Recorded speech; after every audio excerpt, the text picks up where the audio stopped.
Hello, I am Reline. Let me share some of the punctuation and their usage.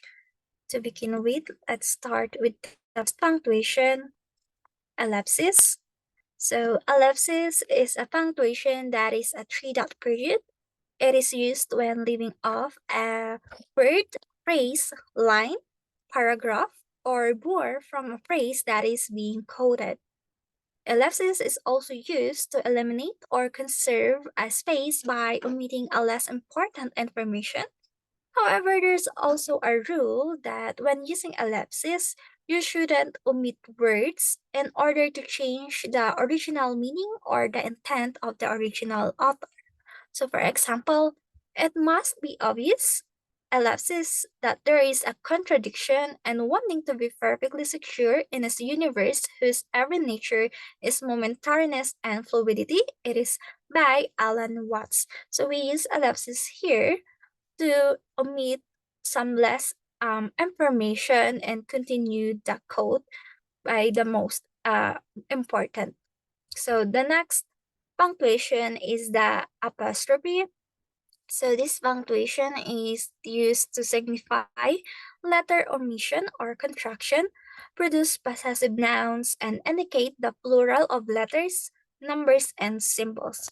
So here is an example of one of the usage of apostrophe. So in this statement, you're lying to here. So we use the apostrophe here from the word you and are to contract. So again, the apostrophe here is used for contraction. So the next punctuation is the parenthesis. So this punctuation can enclose a single word, a sentence fragment, a complete sentence, or even a multiple complete sentences. So the information or comment in a parenthesis may be included to further explain or provide an example, or it may be included merely as an opposition or just an afterthought. So here's the example.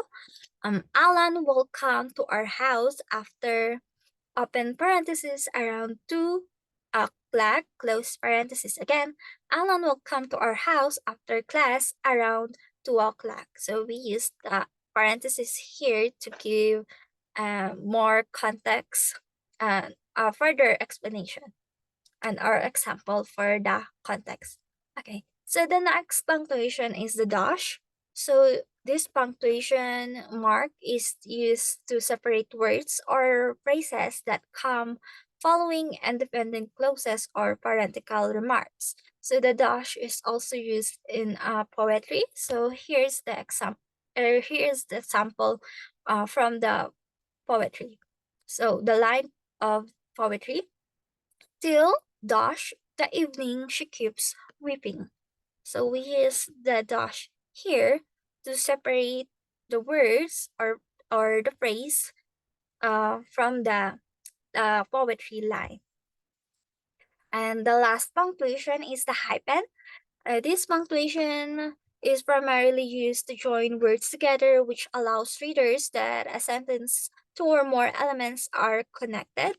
It is also used to join the different words together to be a one word. So, for example, they are tasked with creating an eco-friendly project. We use the hyphen for the two words eco and friendly. Together, it become one word eco-friendly. Again, here is just some of the example and the usage of some punctuations. So that will be all. Thank you.